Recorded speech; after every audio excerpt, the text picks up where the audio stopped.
माझे हृदय आकाशात उडू लागले, पण आकाशात जागा नाही मिळाल्याने मी जमिनीवर कोसळलो.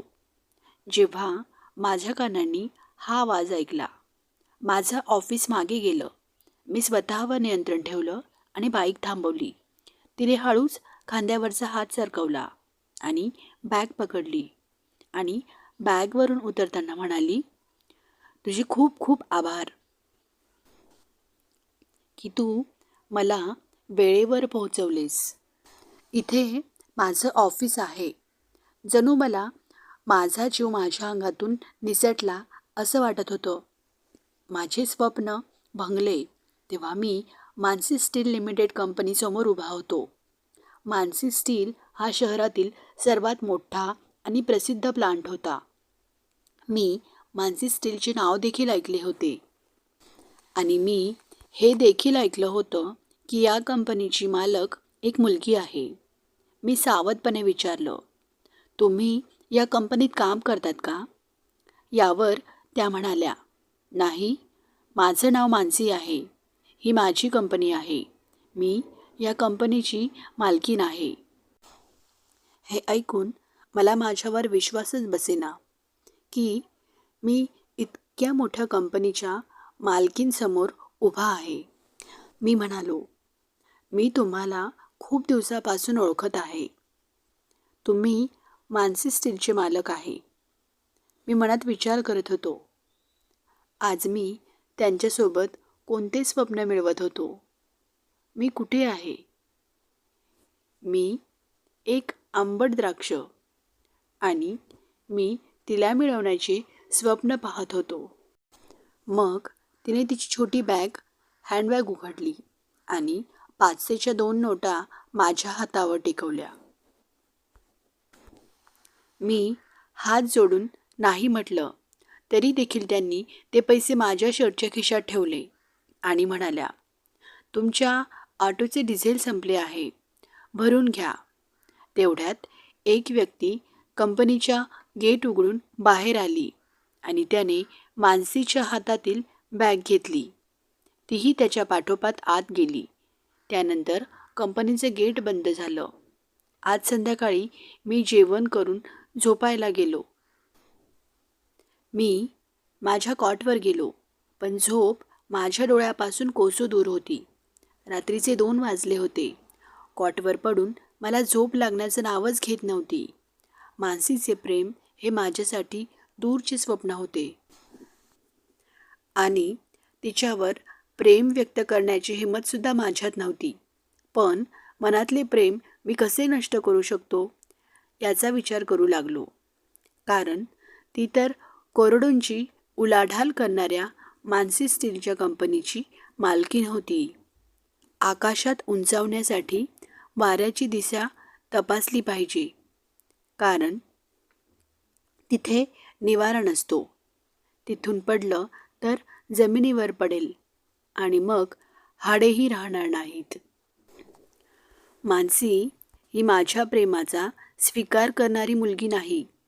तिला विसरण्यातच आपला फायदा आहे.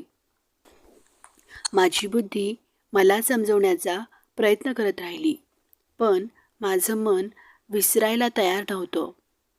जे माझ्या नशिबात नव्हतं ते मिळवण्याचा प्रयत्न म्हणजे चांदणीचा पाठलाग करण्यासारखंच होतं. माझ्या मनातील वेदना म्हणून चांगल्या प्रकारे जाणवत होत्या. पण माझं असं झालं होतं की मानसीच्या आठवणी मनात घर करून राहिल्या.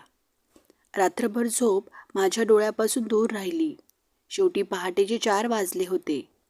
तेव्हा मी माझी सायकल उचलली आणि वृत्तपत्र घेण्यासाठी तिथून ते पेपर घेऊन रोजप्रमाणे टाकायला सुरुवात केली. शेवटी पेपर टाकत टाकत मी मानसी निवासला पोहोचलो. मानसी गेटजवळ उभी असलेली पाहून आश्चर्य वाटले नाही, कारण अशीही ती नेहमी उभं राहायची.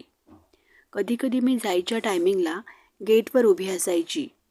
मी सायकल उभी केली आणि सायकलला अडकवलेले पेपरचे सेटमधून पेपर काढला आणि तो मानसीकडे सरकवला.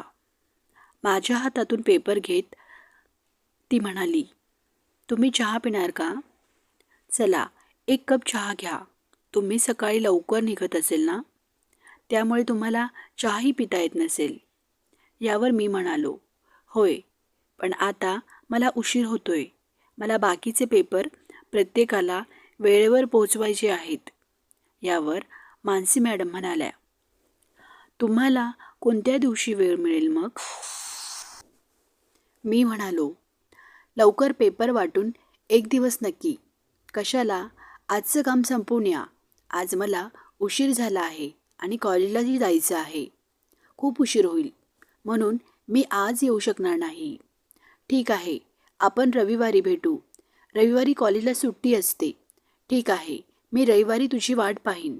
होय, मी प्रयत्न करेल. हो म्हणत मी सायकलवर बसलो आणि पुढे निघालो. तिथेच उभी राहिली आणि काही अंतर गेल्यावर मी मागे वळून पाहिलं तर मानसी माझ्याकडे बघत होती. पेपर वाटताना मी विचार करत होतो की मला चहासाठी का बोलावलं असेल. कदाचित तीही माझ्या प्रेमात पडली असायची, किंवा माझी गरिबी पाहून तिला कीव आली असेल की मी पहाटे 4 वाजता घरातून निघतो, असं काही वगैरे. माझं मन म्हणत होतं की तिला माझ्यावर प्रेम झालं असावं, पण माझ्यात तसं काहीही गुण नाही की ती फक्त माझ्यावर प्रेम करेल. पण प्रेम हे सुद्धा एक ज्या गोष्टी आहेत, या प्रेमाला श्रीमंती, गरिबी, उष्ण, भेदभाव, जातपात असं काही दिसत नाही. कदाचित काहीतरी असेल. मी परत जाईल. मी तिला अनेकदा गेटवर भेटलो. मानसीला भेटायला तर कॉलेजला सुट्टीही मान्य आहे, असा विचार करून वृत्तपत्रे वाटून मी त्याच मार्गाने परतलो. पायांनी सायकलचा वेग वाढवला. मानसी गेटवर उभी असलेली सापडेल. मी पुन्हा त्यासाठी आग्रह करेल, असं वाटत होतं. हृदय आनंदाने उड्या मारू लागलं. मानसी निवास दुरून दिसत होतं आणि सायकलचा वेगही वाऱ्याच्या वेगाने पळत होता. पण हे काय? गेट बंद पाहून मी